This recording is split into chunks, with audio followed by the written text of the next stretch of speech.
I want to use this opportunity to call on all the Muslims all over Nigeria and even overseas, and even the well-meaning citizens of this country, whether Muslims or non-Muslims, because an injustice to one is an injustice to all. As part of its mandate to defend the inalienable rights of Muslim women's hijab in Nigeria, the Nigerian Supreme Council for Islamic Affairs, NSCIA, recently held a stakeholders meeting on the issue of hijab. The meeting, which was held at the boardroom of the umbrella body, attracted various leaders from across the spectrum of the Ummah.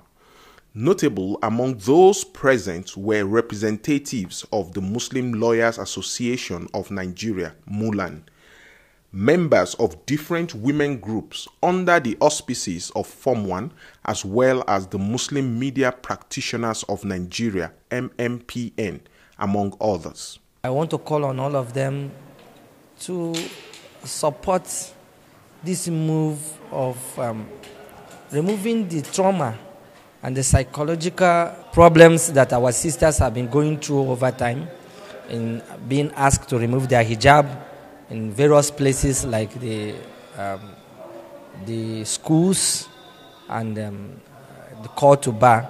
On the issue of denial of one of our Muslim sisters, Firdaus Amasa, from being called to the Nigerian bar because she was wearing the hijab. That is the head cover as prescribed by the religion of Al-Islam. This is a lady who has chosen to be obedient to her Lord, Allah subhanahu wa ta'ala. Because as Muslims, we are bound to obey the injunctions of Allah subhanahu wa ta'ala. The event, which was scheduled to coordinate efforts and build consensus of the Ummah ahead of the February 16 public hearing at the National Assembly on the Hijab case involving authorities of the Nigerian Law School and Amasa Firdaus, was characterized by robust and insightful contributions from those present. The House is already calling for memo from all interest groups. The committees set up are a joint committee on justice and judiciary. I want to ask the Muslims and the other people to submit their memorandum to the committees of justice and the judiciary in the House of Representatives, who have actually sought memorandum from the public. Because this is a good cause to fight. We are not asking for too much. We are asking for just to cover our body as ordained and as prescribed by the Holy Book and even the tradition of the Prophet sallallahu alaihi wasallam.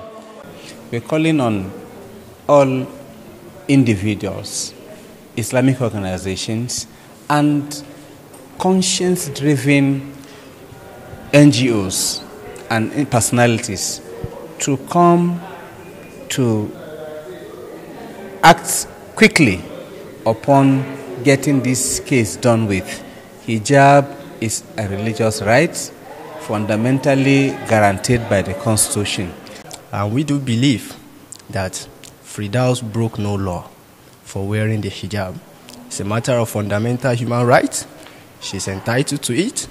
We thank the House of Representatives for having the courage to summon a public hearing where the issue of Amasa Firdaus will be discussed, and we want to implore all our people throughout the Federation to come around, submit their memo, and as well come to the public hearing to hear their views on this subject matter. We are saying there must be justice for Firdaus. There must be justice for Firdaus. Justice for Firdaus is justice for us all.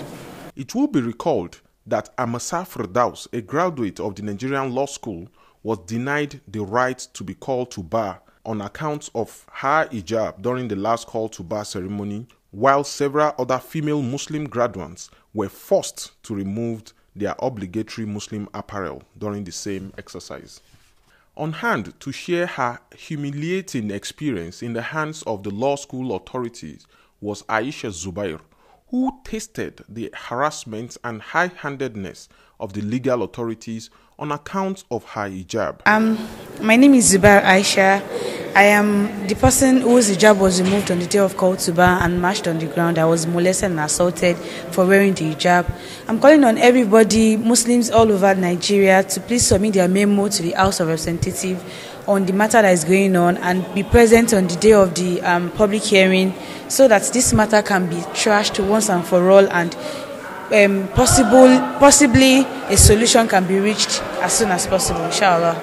Calling on the House members to look at this issue once again with a view to repelling all laws that that prohibit the wearing of the hijab, and with a view to getting Firdaus, protecting the right of Firdaus to practice her religion.